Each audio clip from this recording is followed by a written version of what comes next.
Thank you. Good afternoon. I will try and keep my remarks brief since I am already short.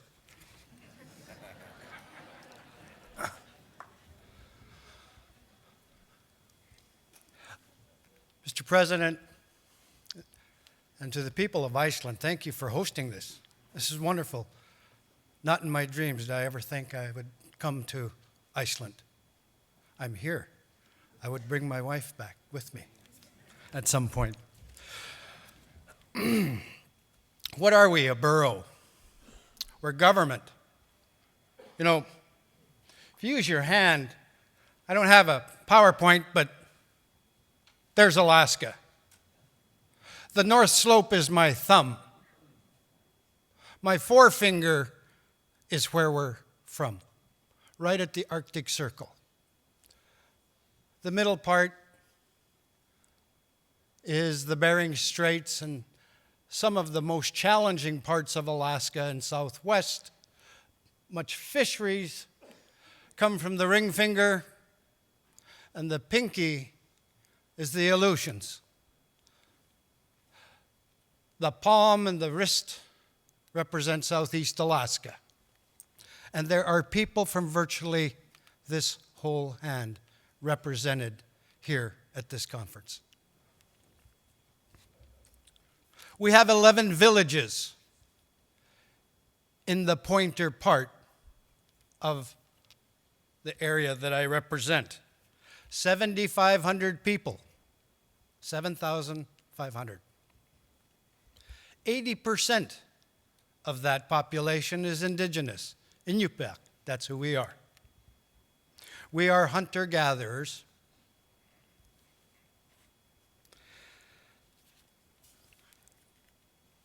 We have found in more recent history, probably up to this point, well, our history has been to be self-sustaining, to follow the resources that are natural, that are renewable, to sustain ourselves, our families, our communities. That's what has allowed us to survive all these years in probably the harshest climate that there is within the northern area. I mean, together, all of us live in a very, very harsh climate. More recently, we've had so many people wanting to do things for us, including our governments, that we relied less on ourselves and more on others, especially governments. And I can tell you that living off of government entitlements has probably done more damage than good, that there is little quality of life and very little self-respect to be found there.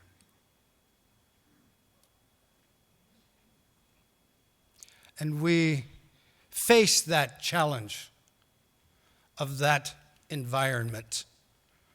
Looking forward, that's the opportunity. You know, the use of your brain, the blisters from your hands, the sweat from your brow, that does bring a tremendous satisfaction and sense of self.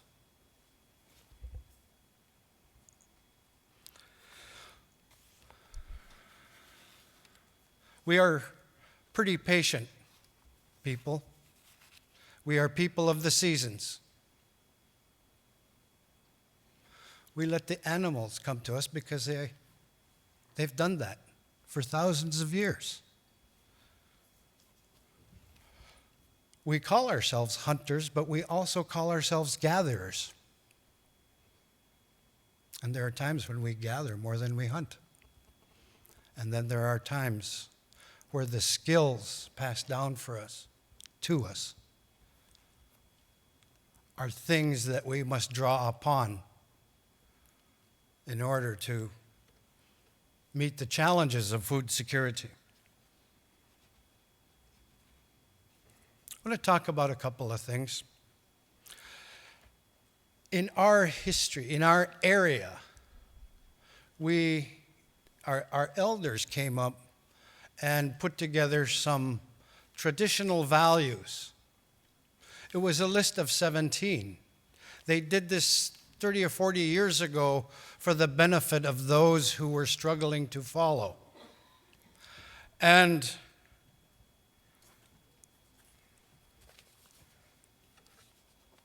I will talk about two of them. First, I will talk about respect. Respect of self, respect for each other. Some of what I've been hearing today and yesterday is respect for nature, the environment. I've also heard over the last couple of days about respect for knowledge. I think I can stand here quite comfortably and say that local knowledge, traditional knowledge, has been good for business and it has been good for government. After all, it has sustained us for almost 10,000 years.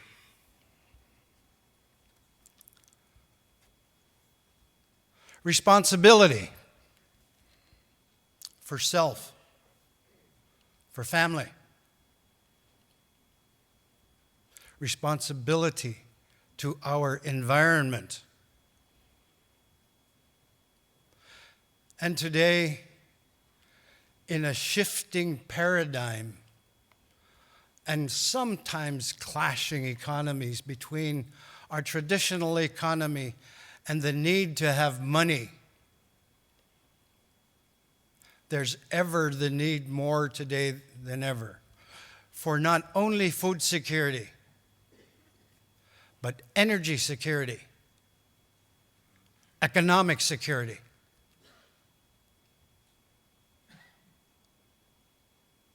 Business is not new to us.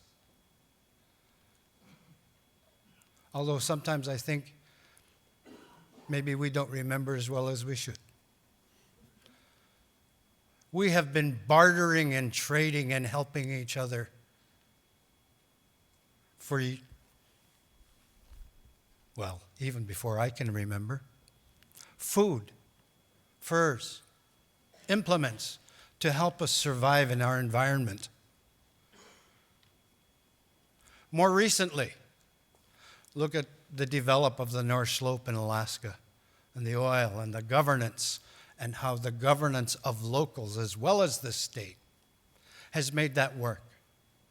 How our native corporations have interacted with that industry. And more recently, the Red Dog Mine, where we put more than 50% of the workforce who are indigenous. Where when the caribou migrate, the traffic along the road has to stop. Where the quality of water has to be maintained in a way that people can drink it, and the fish that we eat are safe to consume.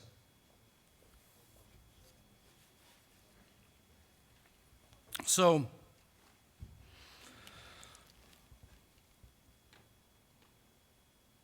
looking forward, we understand a little bit of the challenge. I have been open to a wider view than the Northwest Arctic Borough, and it's been astonishing to listen to all of you, and sometimes really fun to watch you.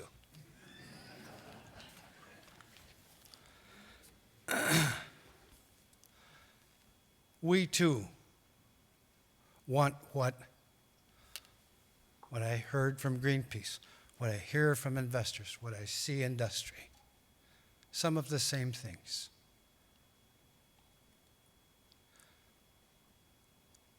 And we have found our voice over time, and we're willing to use it with you in the dialogue moving forward. Thank you.